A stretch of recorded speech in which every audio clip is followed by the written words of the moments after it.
There we go. Hello, everyone. Welcome back to another episode of the Bored as Hell podcast. I'm Adam McDonald with Big Shiny Robot. And I am Andy Wilson, also with Big Shiny Robot. And we are joined by our good friend and frequent guest, Brooke Heim. Hello. Hello, gentlemen. Nice to join you. Yay. Hi, Brooke. Hello. So we only have 2 movies for you this week, but I think everyone's pretty happy with both the movies we got, both Hail Caesar and Deadpool. We're going to save Deadpool for the end because let's just say it was an interesting movie. But we both saw Hail Caesar, so Andy, talk to us about the Coen brothers' latest exploits. Sure. Hail Caesar is a very simple story set against a gorgeous backdrop of 1950s Golden Age Hollywood about very deep issues. So on the very surface level, you've got a kind of basic story, a thriller noir that the Coen brothers like to throw together. George Clooney plays the top star at the fictional Capitol Studios, and he is about to film the climax of their major prestige picture, Hail Caesar, A Story of the Christ. And we have a title. And he is kidnapped right before it. In comes Eddie Mannix, the head of production for the studio, who's basically the fixer for all of the problems that go on at Capitol Pictures. And he gets a ransom note. We've got your movie star. Get us $10,000 or you'll never see him again. Signed, The Future. And so the Future is holding him ransom, and they have very specific reasons for doing so. I won't spoil what that is because that's a great theme that emerges, and how the Coens bring it out, I think, is really masterful, and just let it happen. So I don't want to talk about those things, even though I'd love to talk about those issues. We won't get into it. But on top of all of this, Eddie Mannix, Josh Brolin's character, has to deal with all of these other screwball issues going on at the picture or at the studios at the same time. He's got Scarlett Johansson, who's one of their other top stars, who is filming an aquatic spectacle where she's dressed as a mermaid with synchronized swimmers and an orchestra, and she's pregnant and not married, and they got to figure that out. And that's a no-no. Nope, that is a no-no still in 1950s Hollywood. He walks in on a soundstage where Channing Tatum and a group of other actors are doing a 6-minute long song and dance number about going off on the Navy and how there's no dames out at sea. And it's the gayest thing you will ever see in the cinema this year. It's great, but it is this is straight out of 1950s Hollywood. This is New York. This is New York, New York. It's a Wonderful Town. It's Anchors Away. It's all of those things. And so you have this story that unfolds with all of these other storylines. It's just a really fun movie. And on top of all of that, Eddie Mannix is trying to decide, should I quit this crazy business, or should I stay with this because I love it, or should I go and take an easier job at Lockheed and get paid much more money? And the easier job involves working with nuclear weapons. So you can have an idea of how crazy his job is at this movie studio. Exactly. So he's it's set almost like he's dealing with this crisis of faith. The film almost begins and ends with 2 bookends of him in a confession booth, and that it's this great exploration of his desire to figure out the nature of man and the importance of work and the value of work, and dealing with faith, which is very weird. So going back to my original thing, this is a silly movie about very serious issues against this beautiful backdrop of 1950s Hollywood. That's really what this is to me, and I just absolutely loved it. It's pure Coen goodness. Yeah, it's really good to see the Coens go back to their roots with, not so much a screwball comedy, but a very multi-layered and deep comedy that you can go watch and have a lot of fun with on the surface. And if you want to dive in and actually get into the philosophy and what's going on and what it's really all about, there are those layers as well. And Andy, you got to see it twice, so you're one up on me. I really want to see it again because I felt there's a lot I could gather from the second go around. But what strikes me most about this is just another one of the Coens' just huge love letters to cinema. I mean, this movie is about movie making. It's about the filmmaking process. It shows all those things, good and bad, and it's very obvious that they're not only masters of but also students of film and how much they love what they do. But yeah, it's hilarious. It's really well done. It's again Coen Brothers, so you've got a great script. Everyone's fantastic. Even the little minor characters like Jonah Hill is in it for all of 2 seconds. Frances McDormand's in it for literally one scene and has 2 lines, and she steals the scene. I mean, she's just fantastic in it. So it's it's so wonderful. It's so much fun. No matter what kind of movie you like, there's something in here you will enjoy.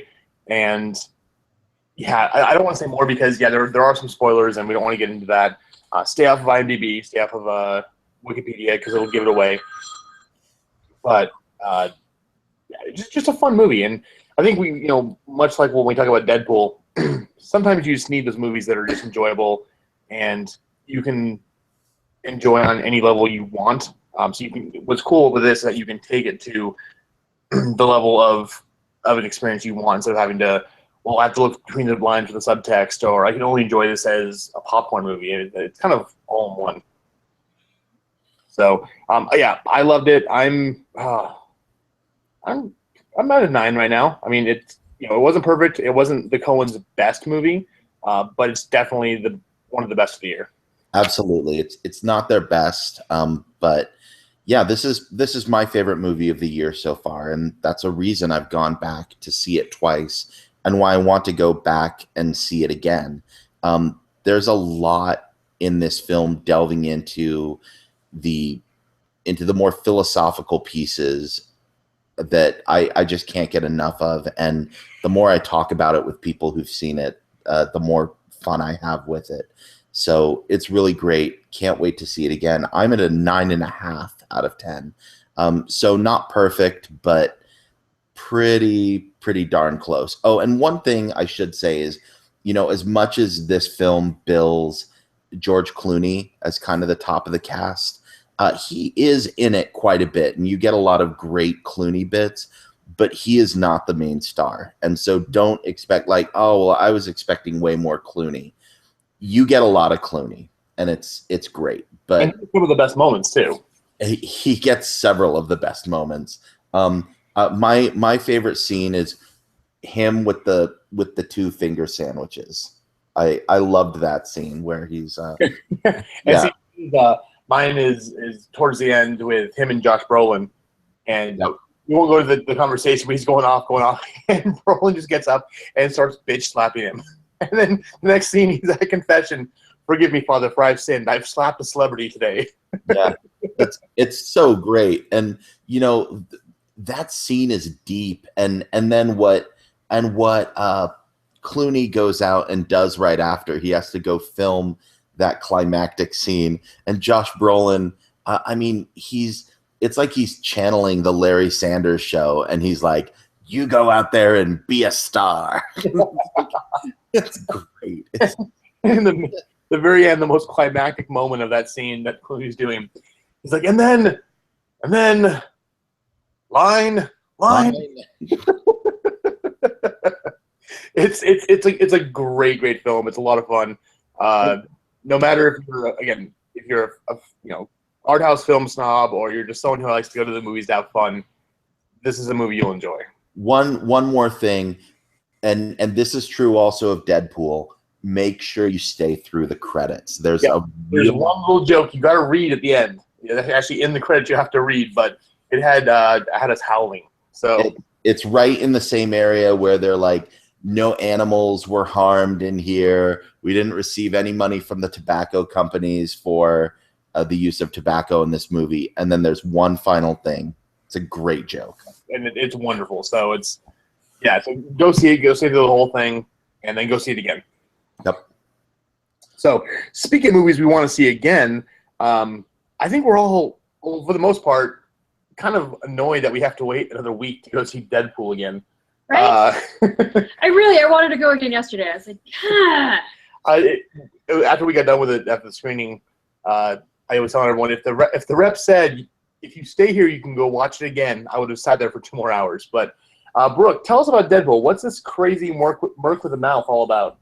Well, it's this beautifully wonderful, well-written love story that everyone should go see with Boy their meets girl. girlfriends on Valentine's Boy Day. falls in love with a girl. Boy's face turns into hamburger. And then, boy blows up the world. Exactly, yes. Yeah, basically the story of my life, right? So, what are you saying? no. It was a great film. Deadpool is very traditionally irreverent about anything Everything. and everything, and he doesn't mind flipping off, like the writer, like the comic books itself, nerd culture, social culture, like everything. So I've been trying to think of how to sum up this movie without giving away spoilers, and I feel like from the moment that the movie starts showing in the opening credits, there are spoilers that we could give. So I'm going to not give specifics, but it is funny. It's true to the character of the comics. It is not intelligent humor. No. So when you go into the movie, don't expect the same type of humor that you would get, like, in Hail Caesar. in Hail Caesar, or even in Zoolander that's going to be coming up. I feel like the level of humor, like, is going to be totally different, but just as funny. The movie made me laugh. I don't remember a raunchy, just very disrespectful, irreverent movie that has made me laugh this hard in a long time.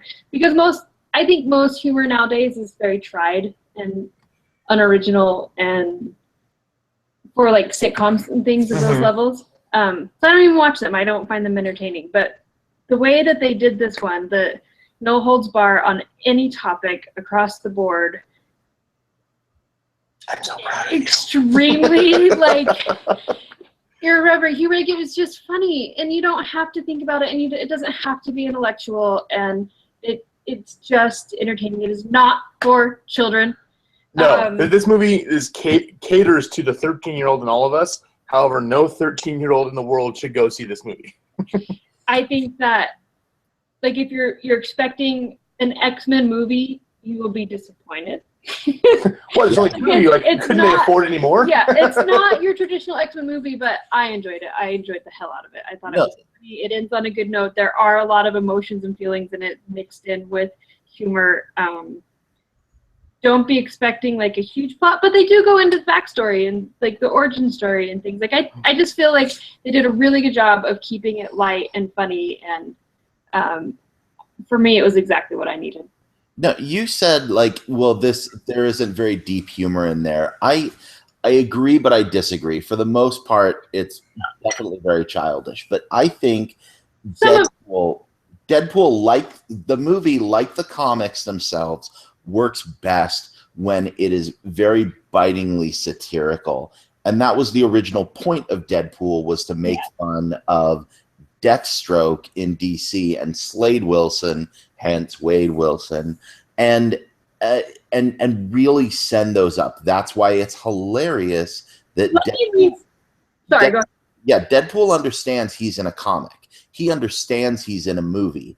And so when he makes a joke about like the budget of the movie, or about which college are you taking me to?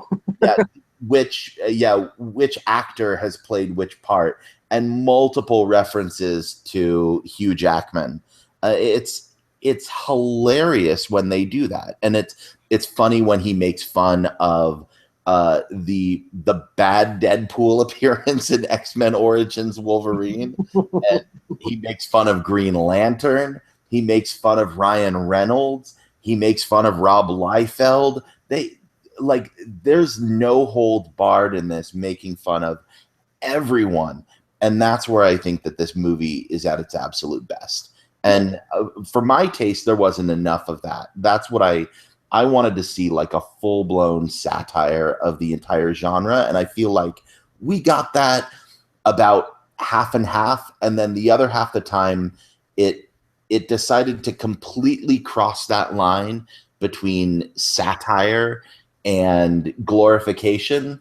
And it went and like built a summer home over in glorification and just had a ball over there. So, which is fine. So I think that is something about this movie that I really enjoyed, is that the humor is very on the level, unless you're smart enough to get that it's actually doing more than that. And so I think that there are going to be a lot of people who go into this and see the humor one way, and then a lot of other people who are going to be able to see it as multidimensional.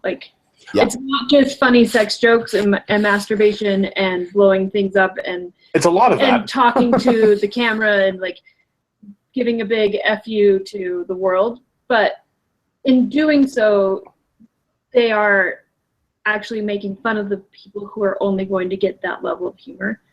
And I find that very entertaining. It makes me giggle. That's very subversive in and of itself. It's great. I just love that. Yes, it's very juvenile, very crass, very raunchy. This is about as close to an NC-17 movie as I've seen since for a while. Yeah, since it's like a John Waters movie. That being said, though, it's all purposely over the top. I mean, the violence is cartoonish in the way that Mortal Kombat is.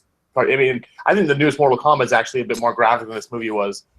But what's great about the humor is as naughty as it is, it's never mean. They're not out there purposely trying to make someone feel bad because of this or that or whatever else. I mean, the characters, they can go out and be sluts and have fun being sluts and not care about it. They can go out and blow someone's head off and make Colossus puke and not feel bad about it. There's just so much that works, and it's so great to finally get a good Deadpool movie that we portrayal that we never got. X-Men Origins Wolverine. The 2 seconds he's in it, it's horrible. And Nolan North actually was the voice actor for the Deadpool game, and also like Deadpool in Marvel vs. Capcom and all the other video games he's been in, and he got the character perfectly too. And I always kind of thought that would be as far as we would get, because I never thought Marvel would let anyone do a movie like this, as hard R and as crazy as it is, because obviously Punisher didn't work out too well, and Marvel doesn't want to really sully their name. But yeah, it fires on all cylinders. Ryan Reynolds, I can't even imagine a better actor for this role. I mean, I actually went out and bought some more Deadpool comics, and the whole time I'm reading them, I'm hearing Ryan Reynolds in my voice saying the lines. I mean, he's just spot on perfect. And he's even said that he will do this role until he dies. He never wants to do any other superhero ever again. He will be Deadpool until the day they put him in the grave. So I'm for that. I'm for 20 more Deadpool movies. This was fantastic.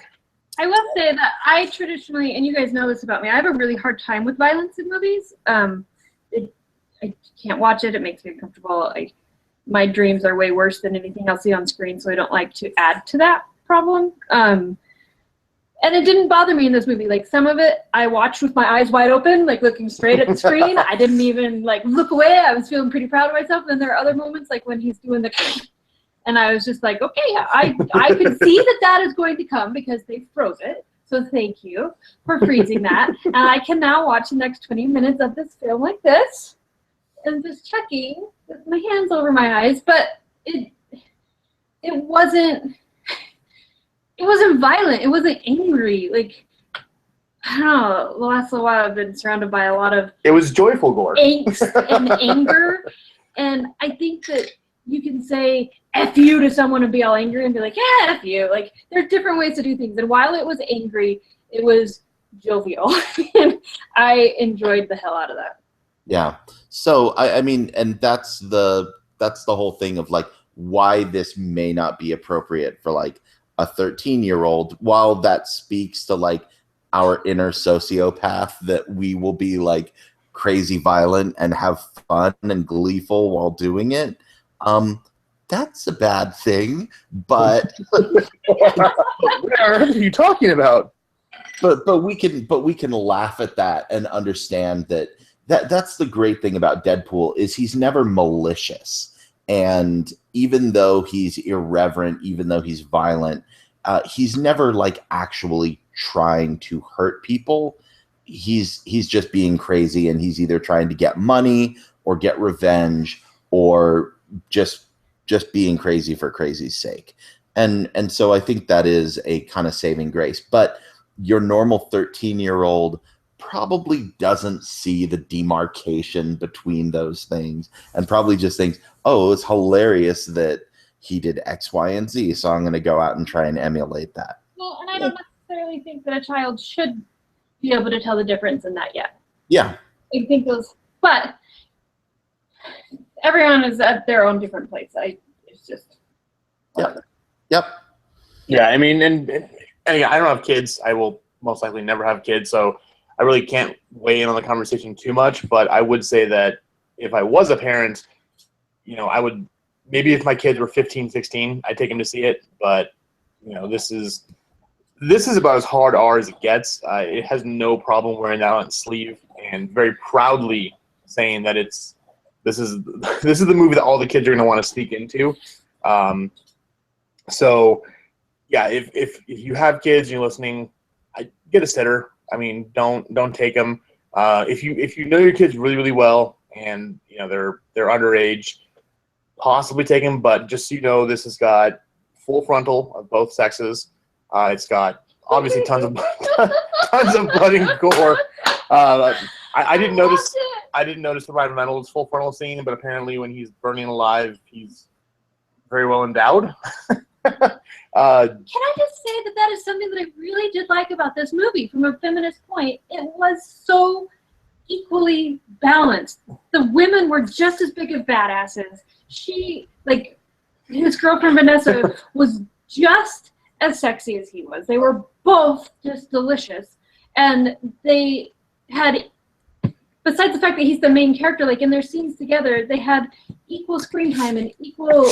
and the only person who could put Deadpool in his place was his girlfriend and Negasonic Teenage Warhead. Yeah, and she's a moody teenager. The women were written so well, and there was full frontal of both, and you got to see both their asses, and it was just it was so balanced in its complete irreverence for everyone that you don't walk out of it being like, oh my god, it's an equal. See that scene with all the boobs? That's so unfair because.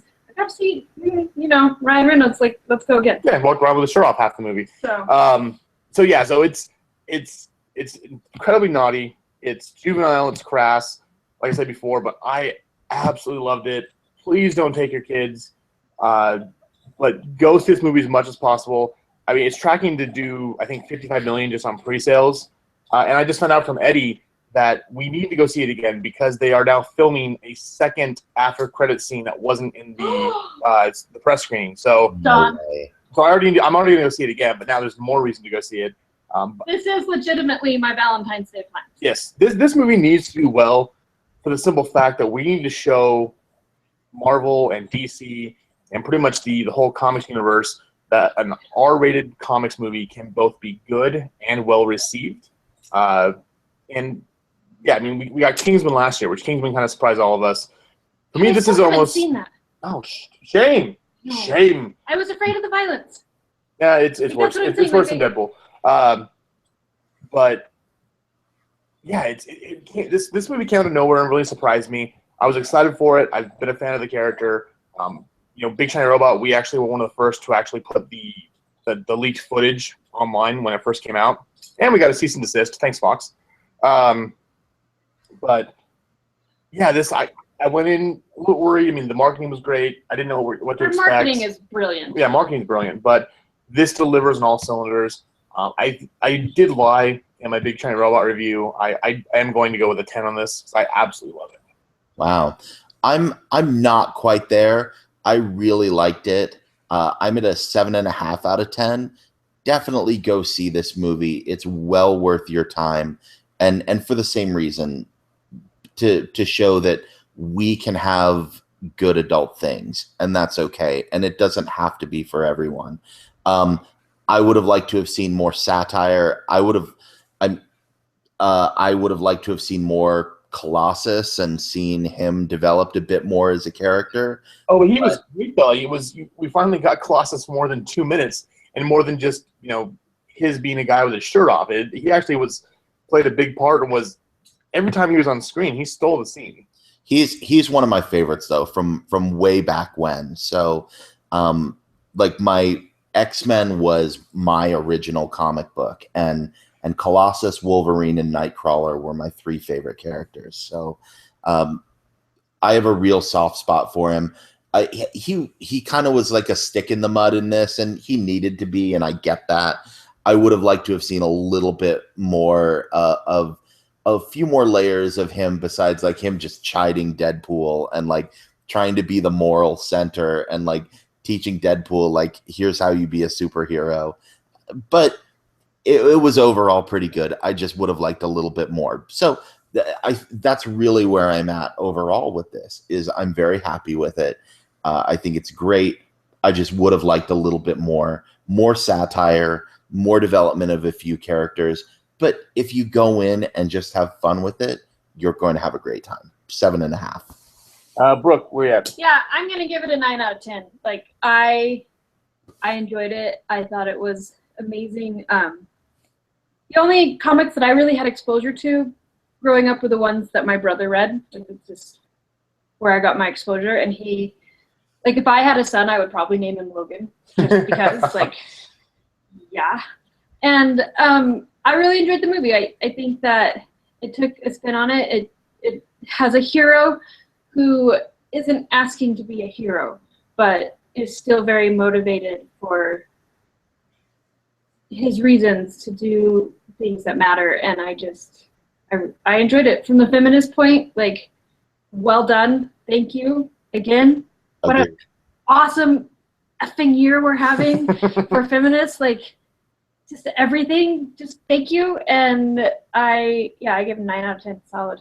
Yeah, and as I said, if this is the worst comic book superhero movie that we have this year, we're going to have an amazing year. So, I mean, this is, and it's probably not going to be the worst. It's probably, it's great. We're in for a lot of goodness, and Deadpool kind of sets a good bar to judge the other movies by. And I would just like to say that, because I was reading some people talking about this movie online this morning, and I would see this movie over Star Wars, depending on what mood I was in. I really enjoyed it. I think depending on where you're at and what's going on, like, definitely Star Wars is a better film for a lot of reasons. But for the last 2 weeks that I've had, I don't want Star Wars. I want to go see guys blowing shit up and being funny and calling people out on their bullshit because they need to be called out on their bullshit, and doing it in a way that isn't, like, it's just funny. God, it just gives you an outlet. Like, and sometimes you just need that outlet, and well done. Thank you for that. Yeah, not every movie needs to be Citizen Kane, and I would just say that there are films that exist just to be fun and be funny. I mean, is this a perfect movie? No. There are problems with it. However, I stand by my 10 review and saying it's a perfect 10 because I got out of it everything I would have wanted, and while maybe some filmmaking aspects of it could have been done better, I had the time of my life. I have not had this much fun in a movie since probably Guardians of the Galaxy. That was the last movie I went and saw that I walked out with like this big smile on my face and just had so much fun. And yeah, Star Wars I had a great time with. I felt like a kid again. But for just the sheer amount of joy that the movie could bring to you, as dirty as this movie is, and as much as we're probably all going to hell for liking it, it just delivered in spades. I mean, from the opening credit scene where it's playing Angel in the Morning, and then the credits say, directed by some douchebag, brought to you by the Ass Hats, starring a moody teenager.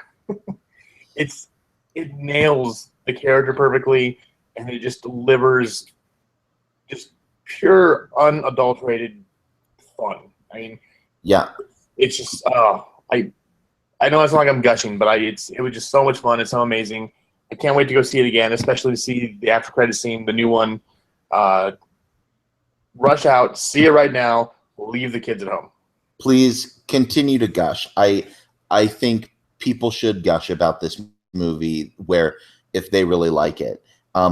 Confession, I was one of those people talking about whether I'd rather go see. Oh, you were? I was part of one of those conversations, but I will admit, I mean, that's my new standard. Would I rather have seen this movie or gone to see Star Wars again? The Revenant, I'd rather have seen Star Wars again. Anna Melissa, much would have rather seen Star Wars again. I would like to see America World Police again. Deadpool, I would rather go see Star Wars again, but not by a whole lot. I would rather go see Hail Caesar over both of them, though, just because I love that one just that much more. So that's my pick for the week, and I guess that I'm just a hoity-toity, artsy-fartsy Coen Brothers guy. Rather, I'm gonna lose some geek cred for not standing up for the Deadpool movie. Here's the good news. Because they lifted the Deadpool embargo so early, thank you very much, Fox. This is going to air in time for everyone to go see Hail Caesar, and then later in the week go see Deadpool, so you can have your cake and eat it too. That's right. And you can still see Star Wars. Exactly. and go see Star Wars. So, anyways, great movies this week and next week is our preview for Deadpool. Whichever one you pick, you're going to have fun. One you can actually spend more time diving into and musing over the philosophy and what the movie's actually about. And the other one, you can just go watch people get stabbed in the head. So that'll take us through this week. Next week, we've got a couple movies coming up. How to Be Single, which is the rom-com Valentine's Day movie weird thing. I don't know. We'll see how that goes. Zoolander 2, which should be kind of fun because I was a huge fan of the original. And Andy got to see Michael Moore's new documentary, Where to Invade Next. So of the three of those, I'll let you guess which one is the more serious one. So. Hey, Where to Invade Next is pretty funny. I don't know if it'll beat Zoolander, but there's some laughs there. We'll talk about it next week. Well, if it's done right, hopefully it won't beat Zoolander because Zoolander should be pretty funny. So that'll take us through the end of this episode. Again, Brooke, thank you so much for showing up. And thank you guys again. It's been a pleasure as always. And apparently making your Denver Broncos thingy. Hey, I get my tutu on for my crew. So. All right, everyone. Hail Satan and have a lovely afternoon.